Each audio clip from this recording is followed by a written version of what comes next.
Good day and welcome to SCO BRICS Insight, where we look at what's really going on in the world of the BRICS. Now, today I want to talk about a conflict that's emerging between the EU and China over electric vehicles.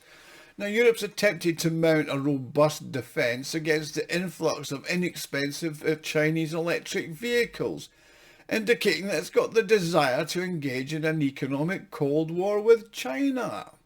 Now, the consequence of this is a number of industries in the most European developed countries are at risk. China has a range of strategies at its disposal that could significantly impact the European market, particularly the export side of things. So what is the current situation and what's likely to happen? Well, the countries of the European Union have expressed their support for the European Commission's proposal to impose high tariffs on electric vehicles for a period up to 5 years. Now, 10 member states voted in favour of introducing duties, 5 voted against and 12 abstained. Now, in order to block the EC initiative, 15 member states were required to vote against it, and that didn't happen. So now the EC has the green light to proceed. In the next 30 days, it can publish a legal decision on the adoption of duties or propose a new version of duties or agreements. So in other words, the Chinese and the EU governments have a month to resolve the issue amicably. However, discussions on this matter have been going on for some time and they haven't got any closer to reaching a resolution. So I think it's unlikely that the situation is going to change. I mean, the trade conflict has the potential to be the most significant between two of the world's leading economic powers in the last decade, according to Viktor Orban, who's described it as the EU's entry into an economic Cold War. Now, before I continue, I'd like to make an appeal. If you like and enjoy my videos, you can help me fund the channel and my website, SCOBRICSinsight.com, to further develop it. You can do this by making a small donation, which is done by clicking on the thanks button at the bottom of the video screen. Everybody who donates gets a personal thank you from me, and I'm thanking you all just for watching anyway, because I do appreciate every viewer.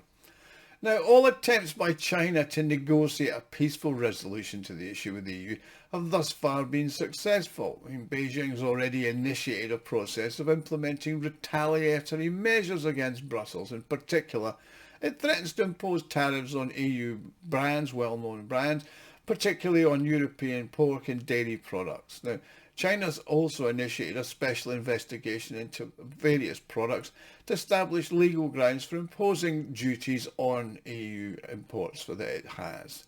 Now, what are the EU's concerns regarding Chinese electric vehicles? I mean, after all, production of electric vehicles is aligned with the EU's overarching green agenda in Europe and its plan to phase out the use of fossil fuels. Now, the European Union has required its members to phase out the production of internal combustion engine vehicles and transition to electric vehicles by 2035. Now, currently, local auto manufacturers must phase out traditional engines in their lineups and focus on the production of electric models for the EU domestic market. So logically, it would appear that China's assistance in the transition to electric vehicles and the reduction to emissions in the atmosphere should actually be welcomed. However, Chinese manufacturers are gaining such rapid ground in the European car market that in the light of these developments, the EC has initiated an investigation into the electric cars from China, did so in October 23, suspecting the presence of state subsidies. However, there's a legal means of removing competitors of the market. Over the last few years, the proportion of electric cars from China sold in the EU has grown from 3% to over 20%.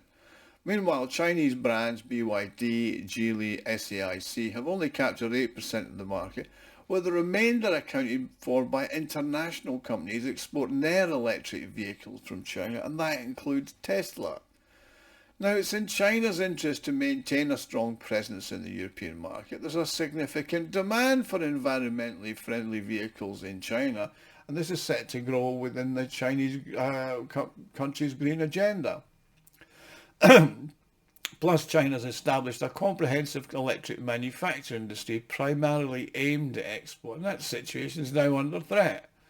Now, in response to the recent trade dispute, the European Union introduced a temporary additional duties on electric cars, and that was in August.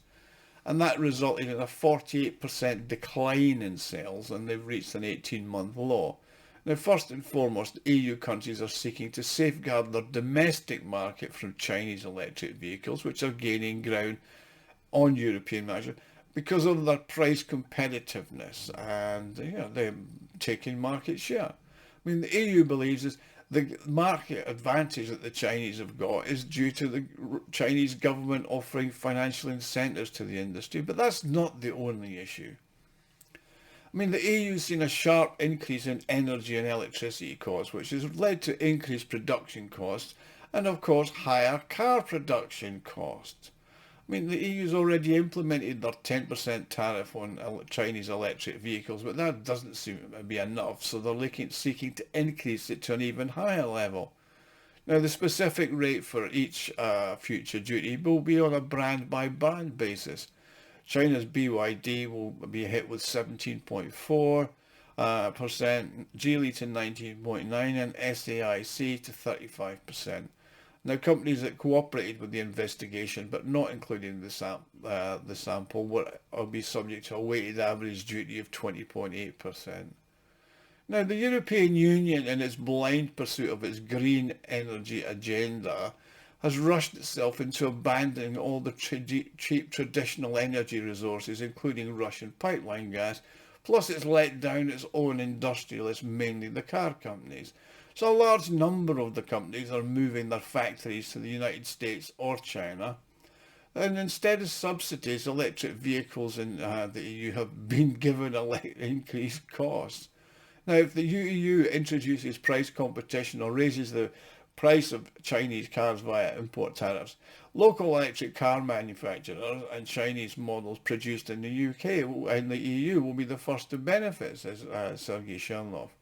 However, some European countries will be particularly affected, particularly Germany, which voted against the tariff increase for its valid reasons, because it will be the worst hit. I mean, China's retaliatory measures will be a similar tariff increase, will impact all sorts of areas, particularly Europe's major export of alcoholic beverages, as well as its pork and dairy products. In this context, Russia is prepared to supply even more pork and dairy products to China, so it will end up as the winner as its BRICS partner. Now, it seems unlikely that Beijing will limit itself to just targeting and affecting European farmers. It's possible that China will take retaliatory measures that are similar to those already announced. I mean, what is likely that sales of European cars in China will be hit, and European manufacturers such as Volkswagen, Mercedes, BMW and Audi will be adversely affected. Now, it's also important to note that electric cars produced in the EU rely on Chinese manufactured batteries. Furthermore, there's no guarantee that China is not going to take retaliatory measures on those, such as significantly increasing the prices. I mean, the EU also relies on the imports of materials for the production of the majority of its green technology, with China being the major player in that market. So if it decides to increase that prices for the EU, they're in serious trouble, according to Oxford Kenko, the broker world of investments. I mean, German automakers VW, Mercedes-Benz and BMW lobbied Berlin to vote against the tariff hikes and have called on the EU to negotiate with Beijing. I mean, to them, the loss of the Chinese car market will have huge and significant impact on German car manufacturers.